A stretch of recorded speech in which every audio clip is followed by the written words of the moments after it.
Bonjour.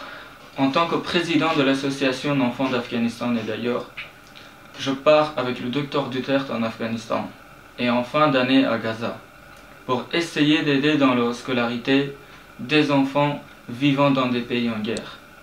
La situation des enfants en Afghanistan est très inquiétante.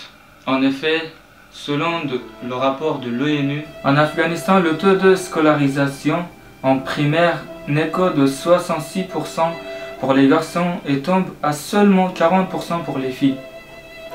La question de la parité dans l'éducation est une priorité dans ce pays, quand on sait que le taux d'alphabétisation des femmes de 15 à 24 ans n'est que de 18%, alors qu'il est de 50% pour les hommes. Un rapport de l'UNICEF qualifie l'Afghanistan de pire endroit au monde pour naître, car les enfants en Afghan doivent affronter quotidiennement la misère et la violence. Afghanistan détient le triste record de plus grand nombre d'attaques des terroristes sur les écoles, en particulier sur les écoles des filles.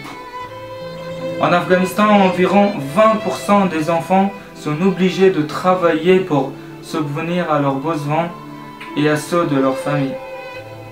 Afghanistan compte des milliers d'orphelins, conséquence directe de la guerre et du terrorisme. En Palestine, un quart des enfants environ ne sont pas scolarisés. Les enfants qui vivent dans des camps de réfugiés en zone frontalière ne peuvent souvent pas se rendre à l'école en raison des violences dues au conflit entre Israël et les forces armées palestiniennes. Depuis l'année 2000, 1335 enfants palestiniens ont été tués à cause de la guerre. Le traumatisme psychologique de la guerre continue d'affecter les enfants de manière importante et durable.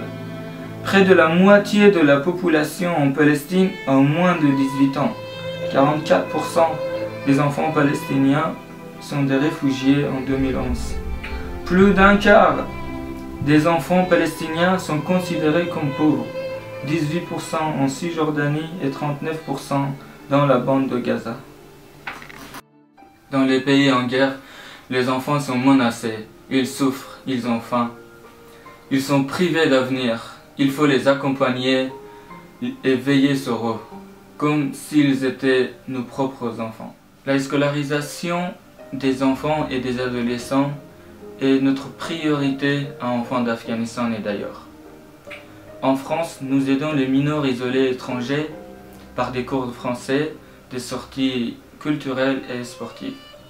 Sur place, nous apportons du matériel scolaire, soutien éducatif et psychologique. Dans une société en guerre, nous souhaitons permettre à des enfants de se construire un avenir et d'être dans de meilleures conditions physiques.